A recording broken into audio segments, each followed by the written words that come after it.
भगवान महावीर के चरणों में शत शत वंदन नमन। आप सभी को मेरा सादर जय जिनेंद्र।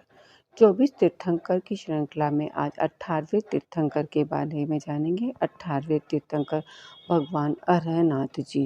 भगवान अरहनाथ जी जैन धर्म के 18वें तीर्थंकर हैं। भगवान कुंथुनाथ जी के मोक्ष जाने के 1000 करोड़ कम पाप पल्ले के बाद 18वें तीर्थंकर भगवान अरहनाथ जी का जन्म हुआ। भगवान अरहनाथ जी का जन्म मार्गशीर्ष शुक्ल दशमी के दिन रोहिणी नक्षत्र में हस्तिनापुर में हुआ था।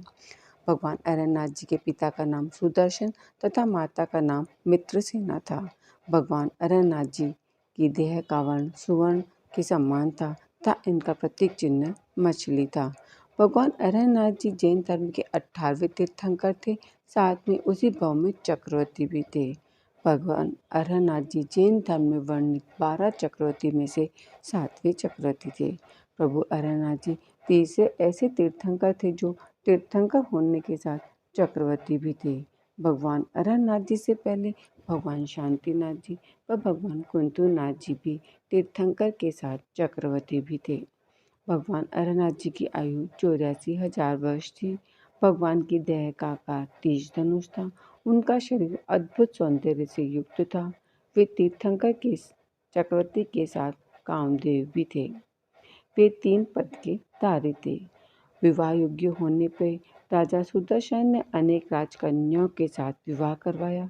कुमार काल 21,000 वर्ष का था।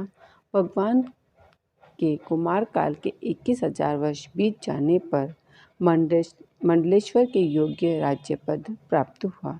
इसके बाद इतना ही 21,000 वर्ष बीत जाने पर चक्रवर्ती पद प्राप्त हुआ। इस प्रकार राज्य काल 42,000 वर्ष था। 6 खंड पर विजय प्राप्त करके अरहनाथ भगवान भरत क्षेत्र के 7वें चक्रवर्ती बने। इस तरह भोग भोगते हुए जब आयु का तीसरा भाग बाकी रह गया तब ऋतु के मेघों का अकस्मात विलय होना देखकर वैराग्य हो गया। भगवान ने वर्षदान देना प्रारंभ किया और राज्यभार अपने पुत्र को सौंपकर दीक्षा की ओर प्रवृत्त हुए। हस्तिनापुर के सहेतुक वन में आम्र वृक्ष के नीचे अपराह्न काल में 1000 राजाओं के साथ मार्गशीर्ष शुक्ल एकादशी को दीक्षा अंगीकार की। दीक्षा धारण करते ही भगवान अरहनाथ जी को मन पर ज्ञान की उत्पत्ति हुई। दीक्षा पश्चात प्रथम आहार हस्तिनापुर के राजा अपराजित के यहाँ खीर से हुआ। भगवान अरहनाथ जी की का साधना काल 16 वर्ष का था। इन 16 वर्षों की साधना में भगवान ने जन जन्मांतरों से चले आ रहे अपने घाती कर्मों का अंत कर कार्तिक शुक्ल त्रयोदशी को हस्तिनापुर नगरी के दिशा वन में आकर विराजमान हुई। शुक्ल ध्यान द्वारा शपथ शनि के द्वारा केवल्य ज्ञान की प्राप्ति की। केवल्य ज्ञान प्राप्ति के साथ ही भगवान अरिहंत जिन केवली हो गए। इसके पश्चात भगवान अरहनाथ जी ने 4 तीर्थ साधु साध्वी श्रावक श्राविका की स्थापना की तथा स्वयं तीर्थंकर कहलाए। भगवान अरहनाथ जी 5 ज्ञान के धारक हो गए थे।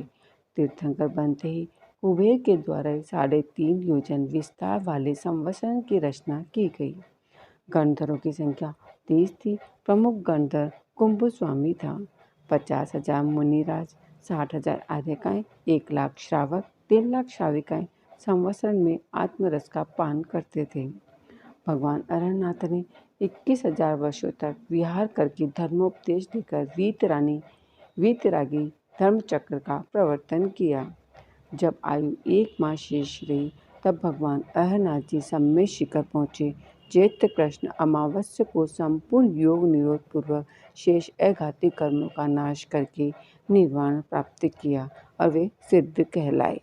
भगवान अरहनाथ जी किशोर रानियां भी संसार से विरक्त होकर आर्य का व्रत लेने को तैयार हो गई थी। मैंने आप सभी को 18वें तीर्थंकर के बारे में कुछ जानकारी दी हो, इसमें कुछ गलत कहा हो तो आप मुझे क्षमा करें। तस्मिच्छामि दुक्कडम। आप सभी को मेरा सादर जय जिनेंद्र।